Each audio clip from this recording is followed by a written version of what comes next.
Good morning, everybody. Week 5, yay! We're almost finished. If I didn't have to tell you like 14 things that you have to do this week, I would feel a lot better about this, and I'm guessing you probably would too. However, you can do this. We are almost finished. I'm going to talk quickly. Not that I don't always, but I hope everything's going well for you. Tonight, this is Monday. Tonight, the final draft of your capstone researched argument is due. Everyone had feedback given to them, most both by me and by your peer groups. Use it. Do your own strong read. What's missing? Take a look over some of those tips. Rewatch the video where I was telling you how to develop that argument and what's most important, and maintaining your voice and pulling those outside sources in effectively. Think about all of those things as you revise. Also, polish, execute your syntax, your sentence structure, and your diction, your word choices in a way that it feels like a college paper, like an academic essay. You want it to be brought forward with your best voice and the strength of your language. So really pull on all of those strengths from Comp 1, from your whole career of writing.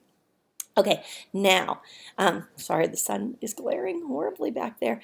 The next piece, the next paper, paper a week, it's comp in the summer, is going to be a recast or a reconsideration of your capstone or researched argument. So in that regard, you're not doing any new research. You're just thinking about the same argument that you've given, only in a more manageable realm. Okay, so we are affected more by non-written arguments frequently than we are written arguments. In other words, you see a public service announcement, you see a printed ad, you see a billboard, you see a campaign on social media, you see a brief ad of some sort or a meme, you see something that communicates someone's position or ideas on something in a multimodal medium. And that's what I want you to think about. You're going to take your otherwise rather large researched argument and you're going to pare it down, and you're going to make it accessible to a more specific audience. Okay, if you put it on Twitter, you're definitely dealing with a specific audience. If you put it on the internet, if you put it on YouTube, if that's where your target audience lies, you are clearly designing it for a specific audience. If you create a pamphlet about vaccinations, for example, you have to know where you would place those. You're not just going to hand them out on the street. You're going to put them in doctors' offices. You're going to put them in schools. Are you going to put them in the packet for back to school for the PTO and in the local high school? You have to have a specific place where you would share this recast of your argument. You can't reproduce all of the information that you've gathered regarding your topic or your subject matter. So instead, you choose an angle that you think will work best for that targeted audience. Okay, so if you wanted to talk about or talk to parents about vaccinating their children, where are you going to find them? What's the best way to reach them? What's the most effective mode of argument or of communication, of presentation that you can put together? That's what I want you thinking about. Okay, so as you plan for that, and that's not due until Saturday, so you have all week to work on it, but as you plan for that, I want you to begin by evaluating an existing multimodal campaign. All right, so I want you to go through and see what other people have done, not with your topic, it doesn't need to be with your topic. It could be with any topic, a strong campaign. I just watched an ad the other day, and I thought it was very, very powerful. Maybe it's because of my age, maybe it's because I have a son, maybe, all these things. But it was regarding skin damage or sun damage to the skin. And they showed all these people, and it was almost like they had taken their faces and revealed all of the damage, and they looked, of course, horrifying. It was like a Halloween scare type thing, but it was an incredibly powerful ad. It was very short. I think it was for Walgreens. I want to say it was Walgreens. At any rate, that was an incredibly impactful advertisement. And what I want you to do is find something that you think is particularly effective, and then there's a guide sheet, there's an assignment sheet, but then I want you to run through and evaluate it. What have they done? How did they do it? What was impactful about it? How did they use other forms of rhetoric, of persuasion to communicate what they wanted us to see as viewers. So you can look at something. I just want you to evaluate it. There's a whole sheet. I want you to think about using PAPL on that as well, because of course that's going to arm you when you go to create your own. What works, what doesn't work. You can think about any of the anti-smoking ads over the years. Very powerful campaigns. You could look at texting and driving. There are some very strong campaigns attached to that. I just want you to see what the experts, what the pros have done, and then think of what's going to work for your particular topic, okay? And who needs to see it. That's what you need to think about. Okay, so that's assignment number 1. You're going to do the evaluation of the multimodal. That's due Tuesday night by midnight. All right, so you're going to take a look at that. Then you're also working on your final blog entry. And much like this, you're going to recast your argument from the researched topic. So this time, though, think about the audience. Think about your blog style. Think about styles of blogs in general terms, okay? They take on a very different voice. You're going to have a page and a half and a different voice and a different presentation for your blog entry. And I don't want you to just replicate what you've written in your capstone. I want you to bring it to that particular audience, to the audience of a blog, okay, who's reading those. So think a little bit about that and then recast accordingly. Then you have the final piece for the semester, and that is the blog project. I'm just going to talk about it briefly. It's also on an assignment sheet, but you're going to select your top 3 blog entries, okay? The ones that you think represent you best, that are the best written, that are the most engaging, whatever it might be.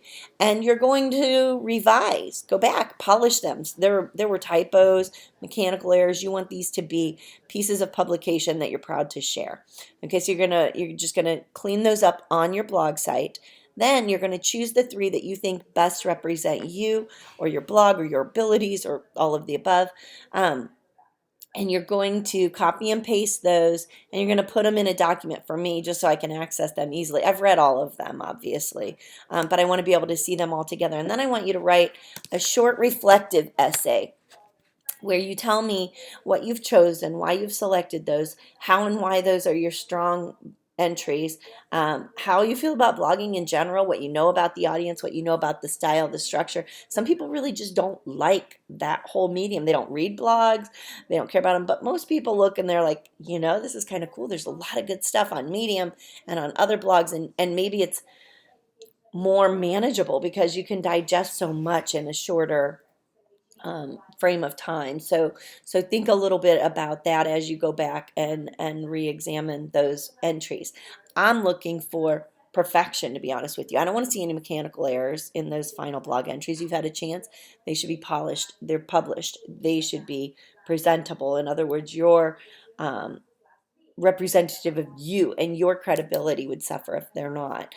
So take a look, and maybe you want to change some of them, and I'm perfectly fine with that. You revise them however you see fit, and then you'll choose those, and then you'll write that reflective piece that takes a real in-depth look at what blogging is, why it's effective or not effective in your mind, and then how these blog entries represent you as an individual.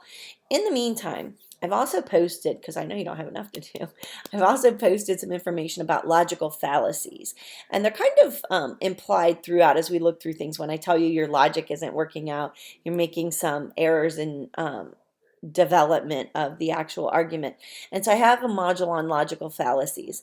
If we were together in class, we would go through those together. They're kind of fun, kind of terrifying, because we are so prone to logical fallacies. And that will help you identify them both in your own writing and in other people's. Now, when you're looking at those, you're going to see some things as you walk through the multimodal campaigns that you look for, and you're definitely going to be able to identify some of the fallacies that exist. Attacks against the person ad hominem. We see that all the time. Our political world thrives on personal attacks. You'll see slippery slope arguments where people are like, "Oh my gosh, if this happens, then holy cow, we have to be careful because the next thing this will be happening." Something very illogical and far-reaching, hasty generalizations. I've always dated every blonde girl I've ever dated is an idiot. Therefore, all blondes are idiots. We do these things, or we see these things manipulated in the media, in argument, in the news. So I want you to be aware of those as you walk your way through, and then ultimately, of course, as you create your own arguments. I think I'll be checking in again later this week. Please email me, text me, let me know if you have any questions. You may run into some questions. When I get your papers tomorrow night, or as they're coming in now, I will kick those back to you as soon as humanly possible, because I want you to have the opportunity to revise if necessary. The course closes down on Sunday night. I think I have to have your grades done by Tuesday, so you're going to see a lot of stuff coming your way. I will post all of your grades on Brightspace before I move them over to the registrar's office, and I'll email everyone and say, hey, take a look. If I'm missing anything, by all means, please let me know. Changing grades after they've been posted to the MyAkron, the UAkron site, then it's kind of a pain in the hind end. So I'd much rather catch any mistakes I've made or we've made before it goes to your grade sheet. So I know it's a lot. I've thrown a lot for a Monday morning at you, but hang in there. We're almost finished. Good luck working on those capstone essays. Don't forget to do your final paper overview. It's 5 points. It's an easy 5 points, and it forces you to think about what you've done and to be honest about what appears on that page. Okay, so don't neglect those.